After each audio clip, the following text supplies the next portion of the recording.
बिस्मिल्लाहिर्रहमानिर्रहीम।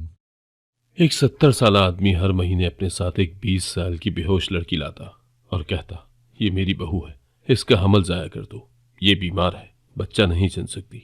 मुझे बहुत अजीब लगता कि हर माँ नई लड़की कहाँ से आती है, पर मुझे पैसों की जरूरत थी, इसलिए मजबूरी में ये काम करती। लेकिन अब मेरा जमीर जाग गया था। मैं उस लड़की को होश में लाने लगी, लेकिन अचानक उस बुढ़े ने मेरी ही सुबह सुबह 2 इमरजेंसी केस निपटाकर अभी मैं अपने कैबिन में आराम से बैठी ही थी कि अचानक दरवाजे पर दस्तक हुई। मैंने इजाजत दी तो एक बूढ़ा शख्स अंदर दाखिल हुआ। वो करीबन 70 साल का था और अपने हुलिये से काफी खाते पीते घराने का लग रहा था। मैंने कहा, जी बताइए, क्या काम है? उसका अकेले मेरे पास आना काफी हैरत अंगेज बात थी, क्योंकि मैं एक गायनाकोलॉजिस्ट थी और मेरे पास औरतें ही इलाज की गर्ज से आती थी, और वो औरतें जो हामला खवातीन होती थी वो अपने शौहर के साथ आती थी। अकेला मर्द तो यूं कभी नहीं आया था, तो ऐसे में एक बूढ़ा आदमी, वो भी अकेला आया था। मेरा हैरान होना तो बनता था। मैंने कहा, बताइए आप किस सिलसिले में आए हैं, क्या मसला है आपको? वो देखने में बिल्कुल ठीक लग रहा था, अपनी उम्र की बरक्स वो सेहतमंद लग रहा था। वो 70 साल बूढ़ा आदमी कहने लगा, मुझे कोई मसला नहीं है, मेरी बहू को है, वो अबॉर्शन करवाना चाहती है, इसलिए मैं आपके पास पूछने आया हूँ कि आप कर देंगी। एक मर्द के मुंह से ये सब सुनकर मैं गैर आराम सी हो गई। मेरे पास जो औरतें आती थी वो ये बात इंतहाई झिझकते हुए करती थी, और ये आदमी होकर कितने सुकून से कह रहा था। भला मर्दों को ऐसे कामों से क्या? मैंने कहा, इतनी बड़ी बात आपने कितनी आसानी से कर दी। अबॉर्शन करना गैर कानूनी काम है और मैं ये नहीं कर सकती। वैसे बेहतर होता कि आप अपनी बहू को साथ लाते। वो बूढ़ा बोला, डॉक्टर साहिबा, जितने पैसे मांगोगी मैं आपको दूंगा, बस मेरा काम कर दो। मैंने सख्ती से कहा, हरगिज नहीं, मैं कभी भी पैसों के लिए ये काम नहीं करूंगी। हालांकि मुझे पैसों की सख्त जरूरत थी। अभी थोड़ी देर पहले ही अस्पताल की डीन से एडवांस पैसे मांग रही थी, और वो मुझे कह रहे थे कि अभी मुझे यहाँ काम करते चूंकि इतना अरसा नहीं हुआ, इसलिए अस्पताल की पॉलिसी के मुताबिक वो मुझे एडवांस नहीं दे सकते थे। मैंने उस बूढ़े आदमी को जाने का कह दिया, लेकिन वो वहीं बैठा रहा। अजीब से अंदाज में कहने लगा, पैसों की जरूरत तो है आपको डॉक्टर जी, आपकी बातें सुन ली थी मैंने कि आपको पैसों की जरूरत है, इसीलिए किसी और डॉक्टर के पास जाने के बजाय सीधा आपके पास आया हूँ। मेरा काम भी हो जाएगा और आपका काम भी। मैंने कुछ लम्हे सोचा, जाने वो शख्स कौन था, कहाँ से आया था, मुझे कुछ नहीं पता था। ऐसे कैसे मैं उस पर एतबार कर लेती। वो कहने लगा, मैं आपको एडवांस में पैसे देने को भी तैयार हूँ। उसने अपनी जेब से काफी सारे पैसे निकालकर टेबल पर रख दिए। मैं सांस रोककर उसे देखती गई। सच तो ये था कि उन दिनों मुझे पैसों की सख्त जरूरत थी। मैंने कुछ लम्हे सोचा, फिर फर्ज पर मजबूरी गालिब आ गई। मैंने पैसे पकड़कर दराज में रख लिए और उससे कहा कि कल अपनी बहू को ले आना।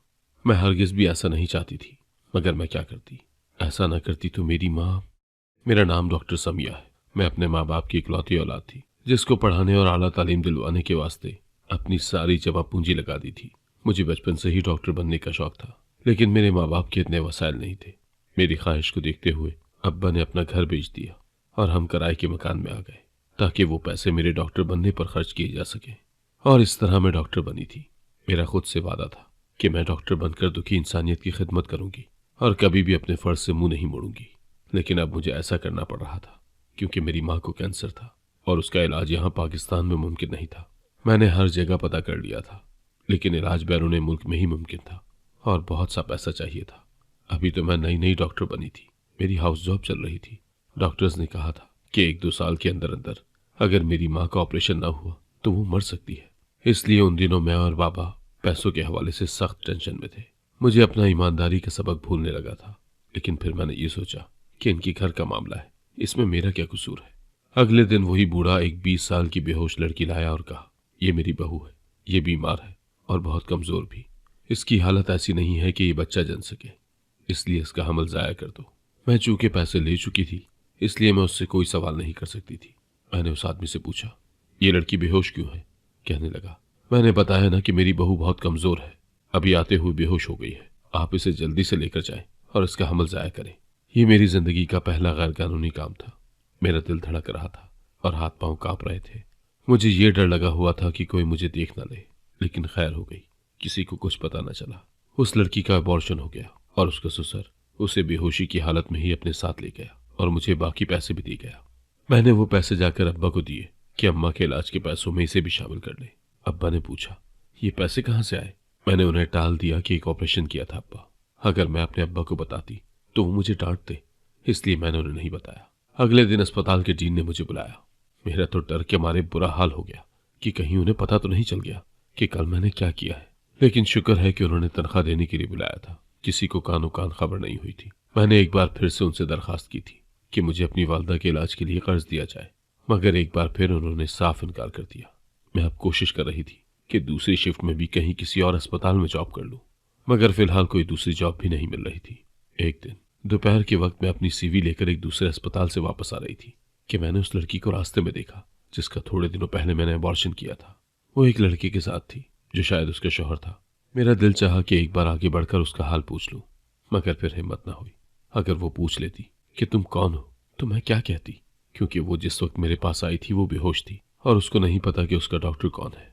मेरा दिल उस दिन से बेचैन ही था, लेकिन उस लड़की को ठीक ठाक देखकर दिल को थोड़ी तसल्ली हुई थी। आहिस्ता आहिस्ता दिन गुजरते गए और इस बात को 1 महीना हो गया। अचानक एक दिन फिर से वो 70 साल का बूढ़ा मेरे पास आ गया। उसके साथ आज एक और लड़की थी, वो भी एक जवान लड़की थी और बेहोश थी। मैंने कहा, पापा जी क्या हुआ, आज किस लड़की को उठा लाए हैं, क्या हुआ इसे? वो बूढ़ा आदमी कहने लगा, ये भी मेरी बहू है, इसको देखें कितनी कमजोर है, ये बच्चा जनेगी तो मर जाएगी, इसका अबॉर्शन कर दे, रकम जितनी आप चाहें उतनी मैं दूंगा।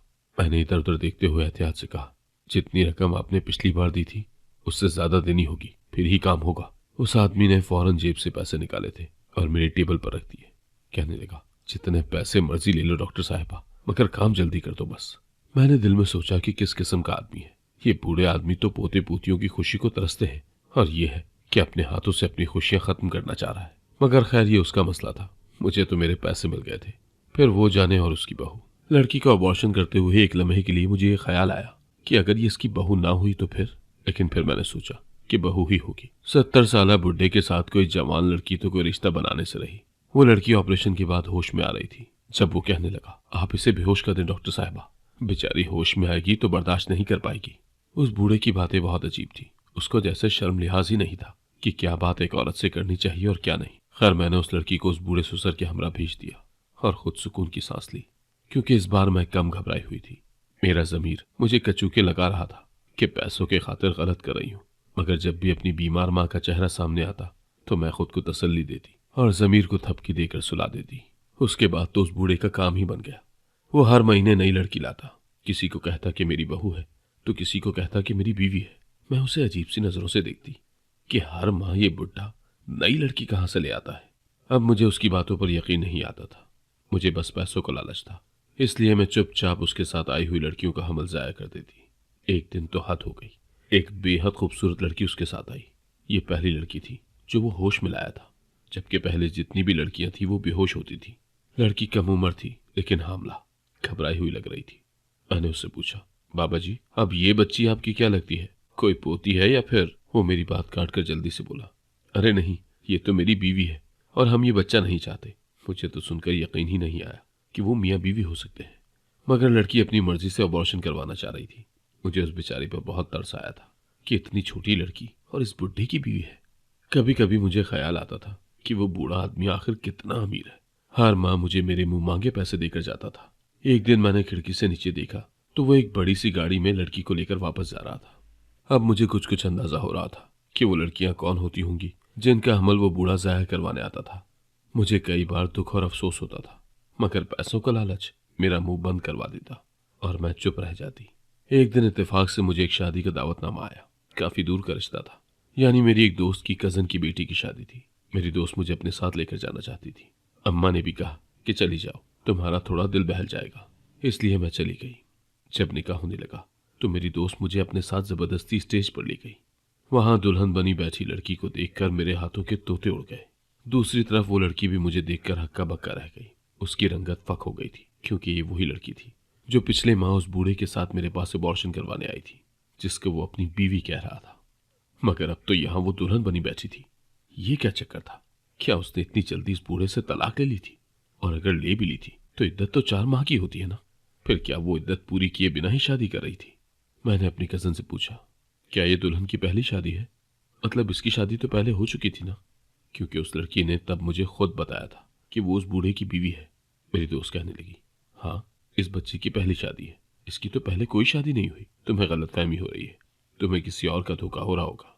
मैंने दुल्हन को देखा तो उसने मेरे आगे हाथ जोड़ दिए कि मैं खामोश रहूं। कुछ देर बाद निकाह हुआ और वो रुखसत हो गई। मैं अपने घर आ गई। अम्मा की तबीयत आज कुछ बेहतर थी। मुझे देखकर कहने लगी, क्या तुम हराम कमा रही हो और हराम खा रही हो? मैं सुन रह गई कि अम्मा को कैसे पता चला। ये राज तो मैं अपने साई को भी बताने से डरती थी। फिर माँ ये क्या कह रही थी? मैंने घबरा कर कहा, नहीं, ऐसी तो कोई बात नहीं, अम्मा आपको कोई गलतफहमी हुई है। अम्मा कहने लगी, तेरे चेहरे पर फिटकार बरस रही है, चेहरे का नूर जैसे कहीं खो गया है। मुझे बता, तू ऐसा कौन सा काम कर रही है? मैंने आईने में खुद को देखा तो मुझे भी महसूस हुआ कि मैं पहले जैसी नेक पाक नहीं रही। रोते हुए अम्मा को मैंने सारी बात बता दी तो उन्होंने मुझे बहुत डांटा और कहा कि अगर मैंने ये बुरा और गैर कानूनी काम न छोड़ा तो वो मुझे दूध माफ नहीं करेगी। अगला दिन महीने का वो दिन था जिस दिन वो बूढ़ा अपने साथ एक लड़की को अबॉर्शन के लिए लाता था। 10 बजे के करीब वो आया तो उसके साथ एक बेहोश लड़की थी। लड़की की उम्र 20-22 के करीब थी और होशो हवास से बेगाना थी। जाने वो लड़कियों को यहाँ लाने से पहले बेहोश क्यों कर देता था। अम्मा की बातों से मेरा जमीर जाग गया था। अब मुझे समझ आ रही थी कि ये लड़की भी इसकी बहू नहीं है, बल्कि मामला कुछ और ही है। मैं लड़की को ऑपरेशन वाले कमरे में ले गई और उसे होश में लाने की कोशिश करने लगी। मैंने उस बुड्ढे को बाहर इंतजार करने को कहा था। मैं जल्दी से उस लड़की के मुंह पर पानी फेंक रही थी ताकि वो होश में आ जाए और मैं उससे पूछ सकूं। अभी मैं ये कर ही रही थी जब वो बूढ़ा दरवाजा खोलकर अंदर दाखिल हो गया और अचानक मेरे करीब आकर मेरे हाथों से पानी का गिलास छीन लिया। अजीब से अंदाज में कहने लगा, ना ना डॉक्टरनी जी, ये काम नहीं करना, इसे होश में मत लाना। मैंने चौंक कर पूछा, क्यों? अगर ये होश में आ जाएगी तो तुम्हारा क्या बिगड़ जाएगा? उस बूढ़े ने एकदम से जेब से छोटी सी पिस्तौल निकालकर मेरे सर पर रख दी और कहने लगा, तुम्हें जो काम कहा है और जिस काम के पैसे दिए हैं वो करो। मैंने जल्दी से उसका मतलूबा काम किया और बेहोश लड़की उसके हवाले कर दी। वो व्हीलचेयर पर उसे बिठाकर अपने साथ ले गया। मैंने अस्पताल से बाहर जाते ही अपने कुलीग से उसकी गाड़ी की चाबी ली और उस बूढ़े शख्स का पीछा शुरू कर दिया। मैं देखना चाहती थी कि वो इस बेहोश लड़की को कहाँ लेकर जाता है। यूं हर माह एक नई लड़की का अबॉर्शन करवाना और उसे अपनी बहू जाहिर करना बहुत अजीब था। शुरू में तो मैं जानबूझकर नजरअंदाज करती रही कि पैसों को लालच था, मगर अब मेरा जमीर जाग गया था। मैंने ठान लिया था कि मालूम करके ही रहूंगी कि क्या चक्कर है। हर माह हामला लड़की वो लाता कहाँ से है। मैं उसके पीछे जा रही थी कि मुझे मेरी सहेली की कॉल आई। कहने लगी, मेरी कजन की बेटी याद है जिसकी शादी पर गई थी तुम? मैं उस लड़की को कैसे भूल सकती थी। मैंने कहा, अच्छे से याद है। कहने लगी, वो तुम्हारा नंबर मांग रही थी, कह रही थी कि कुछ जरूरी बात करनी है, तुम्हारा नंबर दे दूं उसे? मैंने कहा कि हाँ दे दो, मुझे खुद भी उससे बात करनी थी और पूछना था कि ये क्या ड्रामा था। शादी किसी से कर रही है और किसी और के बच्चे की मां बनकर अबॉर्शन करवाने आई थी। थोड़ी देर बाद ही उस लड़की की कॉल आ गई। सलाम के बाद मेरा शुक्रिया अदा करने लगी कि मैंने उसका राज उस दिन किसी को नहीं बताया। मैंने उस बूढ़े की गाड़ी का पीछा करते हुए कहा, वो बच्चा किसका था? उसी बूढ़े का? कहने लगी, नहीं, मैं तो उस बूढ़े को जानती भी नहीं। जिस दिन उसके साथ आपके पास आई थी उस दिन पहली बार उससे मिली थी। मैंने आपसे झूठ बोला था। वो बूढ़ा मेरा शौहर नहीं था और न ही वो बच्चा उसका था। मैंने उसकी कहानी सुनते हुए उस बूढ़े की गाड़ी पर भी नजर रखी हुई थी। मुझे उम्मीद थी कि ये लड़की कुछ बड़ा इंकशाफ करने वाली है जिससे मुझे मजीद इस बूढ़े के बारे में मालूम हो जाता। वो कहने लगी, मेरी पिछले साल ही पसंद की मंगनी हुई थी उस लड़के के साथ जिससे अब मेरी शादी हुई है। हम लोगों का माहौल काफी एडवांस है, इसलिए हम अक्सर घूमने फिरने चले जाते थे। उस दिन भी ऐसा ही हुआ। मैं और वो साहिल समंदर पर गए। वहां उसके वालिद का एक कॉटेज भी था जो वो मुझे दिखाने ले गया। तन्हाई मुयस्सर होते ही हम दोनों के बीच शैतान आ गया। मैं ये नहीं कहूंगी कि वो अकेला कसूरवार था, मेरी भी गलती थी। मैंने उसको रोका नहीं। जब होश आया तब तक बहुत देर हो चुकी थी। कुछ ही अरसे बाद में हमला हो गई तो हम दोनों परेशान हो गए। अगर किसी को पता चल जाता तो हम दोनों की बहुत बदनामी होती। कोई डॉक्टर मेरा अबॉर्शन करने को तैयार नहीं थी। फिर किसी ने हमें उस बूढ़े का बताया कि वो हमारा मसला हल कर सकता है। उसने पैसे लिए और मुझे कहा कि तुम्हें खुद को मेरी बीवी जाहिर करना है ताकि डॉक्टर को शक ना हो। मैंने वही किया जो उसने कहा। अब हमारी शादी हो चुकी है और मैं आपकी शुक्रगुजार हूं कि आपने किसी के सामने मेरी असलियत नहीं खोली। मैंने फोन बंद कर दिया। इस फोन कॉल से एक बात तो पता चली कि शायद उस बूढ़े आदमी का ये कारोबार था कि वो पैसे लेकर ऐसे जोड़ों की मदद करता था। लेकिन सवाल ये था कि फिर बेहोश लड़कियां लाने का मकसद क्या था? अगर वो लड़की अपनी मर्जी से अबॉर्शन करवाना चाहती थी तो फिर उन्हें होश में होना चाहिए था, अपने पैरों पर खुद चल कर आना चाहिए था जैसे ये लड़की आई थी। मगर इस बूढ़े का बेहोश लड़कियों को लाने का मकसद क्या था? कुछ तो गड़बड़ थी और अब मैं वही मालूम करने जा रही थी। उस बूढ़े ने एक बड़े से घर के सामने गाड़ी रोकी और लड़की को व्हीलचेयर पर बिठाकर अंदर ले गया। मैंने कार से निकलकर उस जगह का जायजा लिया कि ये घर किसका हो सकता है और वो लड़की को अंदर क्यों लेकर गया होगा। अभी मैं ये सोचने में ही मसरूफ थी कि एक सफाई करने वाली औरत मेरे पास रुकी। मैंने पूछा, ये सामने वाला घर किसका है? वो मुंह बनाकर कहने लगी, बीबी जी, ये घर नहीं, अय्याशी का अड्डा है। लोग यहाँ अपनी रातें रंगीन करने आते हैं। तभी वो बूढ़ा बाहर निकला और गाड़ी से कुछ सामान लेकर अंदर चला गया। उसे देखकर वो सफाई वाली बोली, यहाँ का सारा इंतजाम इस कमबख्त बूढ़े ने संभाल रखा है। इसके पास काफी खूबसूरत लड़कियां हैं और रात को यहाँ बड़े बड़े अमीर लोग अपनी गाड़ियों में आते हैं। अब मैं समझी कि ये सारी कहानी क्या थी। इस बूढ़े ने जबरदस्ती कई लड़कियों को कैद करके रखा हुआ था और उन लड़कियों के बदले भारी कीमत वसूल करता था। मैंने उसी वक्त पुलिस को फोन करके बुलाया और सारी बात बता दी।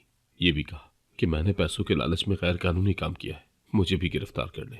पुलिस ने रेड मारकर काफी लड़कियां बरामद करवाई और उस बूढ़े को उसके साथियों समेत गिरफ्तार कर लिया। वो सारी लड़कियां वो थी जो सोशल मीडिया के जरिए किसी से मोहब्बत कर बैठी थी और लड़के और उसकी असलियत जाने बगैर घरों से भाग निकली थी।